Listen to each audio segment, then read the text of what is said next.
Bom dia, bom dia, bom dia para você. Graça e paz. Cá estamos nós mais um dia para meditar na palavra de Deus. Esse é o Sim Diário. Para hoje, a gente só precisa dizer sim.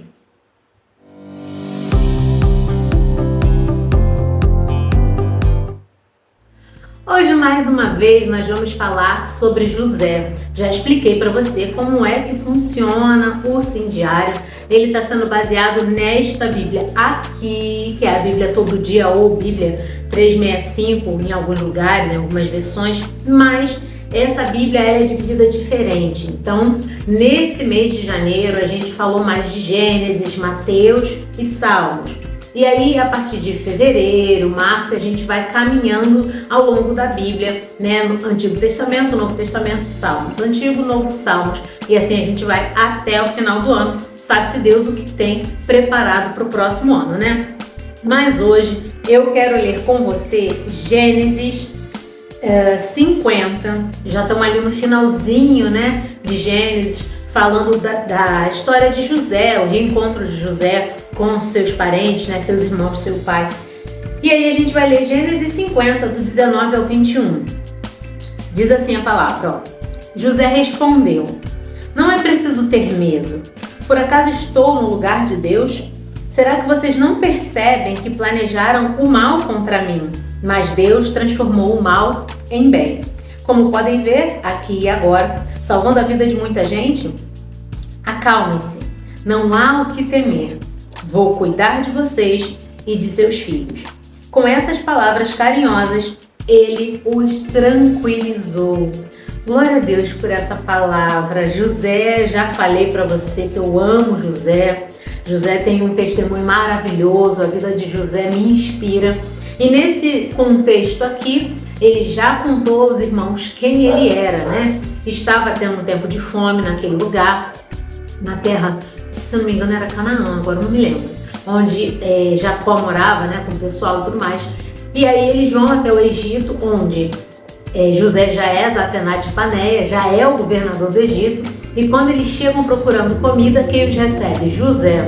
Só que José não conta que José é José. E ele fica naquela luta interna, sofrendo e tal, para saber se o pai ainda está vivo, e busca Benjamim também, né, que é o irmão caçula dele. Ele quer informações e tudo mais, ele fica meio agitado, conturbado na alma. Porém, entretanto, todavia, contudo, nesse momento aqui ele está contando aos irmãos quem ele é. E os irmãos ficam apavorados, porque, óbvio, a gente tentou matar o cara jogando ele na cisterna. Depois a gente vende ele para mercadores, né? E o pessoal leva ele embora, a gente nem sabia para que lado tinham levado ele. E aí agora, a gente, na nossa cabeça, ele tinha morrido e de repente, o cara é governador do Egito. Bem, ignorem esse cachorro em nome de Jesus. E aí, vocês entendem por que eu prefiro gato? Por isso, gato não faz barulho. Mas vai. E aí os irmãos dele ficam apavorados. Aí ele vem e fala isso aqui pra ele. Gente, calma. Vocês tramaram o mal contra mim, mas não foi vocês que me enviaram pra cá. Deus preparou tudo isso para que agora eu pudesse salvar a vida de vocês. Fiquem tranquilos, eu vou cuidar de vocês e dos seus filhos. Agora eu pergunto pra você. Se José não é um cara que anda com Deus, ele teria essa reação? Tendo a oportunidade, o poder, né? Porque ali ele era o governador. Tendo esse poder na mão de fazer o que quisesse, mandar soltar, mandar prender. Tu acha mesmo que se ele não tem Deus na vida dele, ele ia agir assim com os irmãos dele? Com certeza não. Por quê? Porque José, ele foi forjado ao longo dos anos, ele foi refinado. O caráter de José foi sendo refinado em Deus. A palavra diz, né, lá no começo da história dele, em Gênesis 39, se eu não me engano, que Deus estava com José. E eu já expliquei isso aqui para você. Deus estava com José porque José estava com Deus. E aí Tiago vai dizer pra gente que quando a gente se aproxima de Deus, ele se aproxima da gente. Logo, se José estava indo na direção de Deus, o Senhor estava realmente com José. E ao longo de toda a trajetória dele, de todos os desafios que ele teve, na casa de Potifar, na prisão, tudo que ele passou, o Senhor não o abandonou, simples e unicamente porque ele não abandonou o Senhor no dia mau. Ele continuou, ele teve fé para perseverar, para persistir, para acreditar que ali na frente alguma coisa ia acontecer. E aconteceu. E é na vida de José, na vida de tantos outros personagens da Bíblia, na minha vida e na sua vida. Hoje talvez seja um tempo que a gente não entende, né? Mas logo ali na frente, se nós nos mantermos como José se manteve e tantos outros se mantiveram firmes em Deus, ali na frente vai acontecer alguma coisa, uma virada que vai mudar a nossa trajetória, a nossa história. E lá na frente, assim como o caráter de José foi provado pelas dificuldades, o nosso também. Daremos fruto daquilo que achamos que um dia era nosso fim. Nós testemunharemos de coisas que foram na nossa mentalidade naquele momento terríveis, o fim da linha, o fundo do poço. Mas na verdade, com o Senhor, e se a gente não se afastar do Senhor, sempre há um recomeço, como houve na vida do nosso amigo José. Toda essa conversa me leva lá em Salmos 66, e o verso 10 diz assim: pois tu, ó Deus, nos submetestes à prova e nos refinaste como prata. Sempre o caráter de Deus, ele vai querer imprimir o caráter dele em nós, porque ele sabe o que é melhor para cada um de nós. E obviamente o melhor para cada um de nós é o Senhor, é ter o caráter dele, é parecer com ele. Logo, todas as dificuldades que a gente passa têm objetivos próprios, né? Tem um propósito a ser cumprido. Deus não imprime sofrimento à toa. Inclusive, Ele não quer que soframos, mas como um pai que educa, muitas vezes é necessário. Por exemplo, eu tenho uma filha de 7 anos, eu não muito raramente dou um tapa, alguma coisa assim. Geralmente eu boto de castigo. Eu gosto de vê-la de castigo? Não. Por quê? Porque ela fica cabisbaixa, fica tristinha, fica amuada, mas ela aprontou, como consequência, ela fica de castigo. Mas não é um castigo mau, é um castigo porque eu sei o que é melhor para ela e ela vai aprender com aquilo ali. Ela vai ser forjada com aquilo ali, com aquela circunstância ali de, poxa vida, se eu não tivesse feito, agora eu não estaria vivendo isso. Ela ainda é pequenininha, então a gente vai forjando o caráter, vai moldando uma vez, 2, 3, porque é necessário, isso é educar. Então, muitas vezes o Senhor, Ele vai fazer esse tipo de tratamento conosco, mas não significa que estaremos abandonados. Mateus 28, 20 vai dizer que Ele não nos deixa até a consumação dos séculos. Todos os dias Ele vai estar com a gente até o fim. Ou seja, sejam nos dias bons ou nos dias ruins, porque o versículo 20 de Mateus 28 não define: vou estar contigo todos os dias bons até a consumação dos séculos. Vou estar contigo todos os dias maus até a consumação dos séculos. Não. Vou estar contigo todos os dias. É bom ou ruim? O que significa que mesmo diante de circunstâncias assim como a de José, durante 13 anos o cara sofreu, a gente às vezes está em situações difíceis, não significa que a gente está sozinho.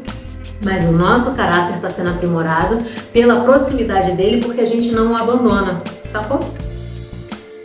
O Senhor forjou o caráter de José, como forja de muitos de nós, pelo fogo, pela dificuldade, vai nos dando perseverança, nos dando força para continuar, porque a gente entende que a nossa força está nele. Algo que é interessante é que o ser humano, por si só, ele não tem a capacidade de regeneração. O que eu estou querendo dizer com isso? Numa situação como a de José, longe de Deus, o coração ele fica amargurado. A ausência de perdão, que é inerente ao ser humano, chega, o que gera as raízes de amargura. Logo, ele está pensando em vingança. Quer ver um exemplo? Esaú. Me vê aqui agora. Esaú, ele ficou com ódio. A palavra diz que ele teve ódio do seu irmão Jacó, pai de José, quando eles estavam naquela coisa de primogenitura, de bênção de Isaac e tudo mais. Que Jacó vai lá e pega a bênção de Esaú. Pega não, né? Ele achou que estava com direito, por conta lá do direito de primogenitura que Esaú tinha vendido para o seu irmão, enfim. Lá depois de muito tempo, em um texto que eu achei num dia desses, não me lembro agora, num lugar, mas tipo lá no meio da Bíblia, num lugar aleatório que ninguém nem lê, tava lá que Esaú tinha um coração arrogante, que Esaú, agora eu estou entendendo por que o povo, né, os descendentes de Esaú eram inimigos de Israel, porque o coração dele era arrogante, ele não liberou perdão e tal. A minha cabeça começou a borbulhar e eu falei, gente, que impressionante. Tá aí o motivo pelo qual Esaú não prosperou, seu povo não prosperou, mas enfim, ele não liberou perdão. Esaú não se manteve andando com Deus. Então esses sentimentos ruins, o ódio, a falta de perdão, essas coisas que vão sujando o nosso interior, nós não temos capacidade em nós de limpar. O ser humano não tem, porque aí o mundo fala o quê? Deus levou. Seu irmão te traiu, agora você se vinga. Porque ele, na cabeça de Esaú, ele pensou assim, quando meu pai morrer, eu mato Jacó. E aí Rebeca, sabendo das intenções do coração de Esaú, fala, Jacó, mete teu pé, cara. Vai lá para a terra de Labão, arruma uma mulher por lá, né, da família e fica por lá, porque teu irmão quer te matar. E aí acontece toda, né, essa história que a gente já contou aqui. Mas, o que eu estou tentando dizer, a gente não tem essa capacidade. Logo, a gente faz esse paralelo, né, de Esaú e de José. José andava com Deus e a palavra diz isso, e a gente entende que ele era um cara temente, um cara que teve fé, um cara que não se afastou dos princípios, do que era certo, do que ele tinha aprendido.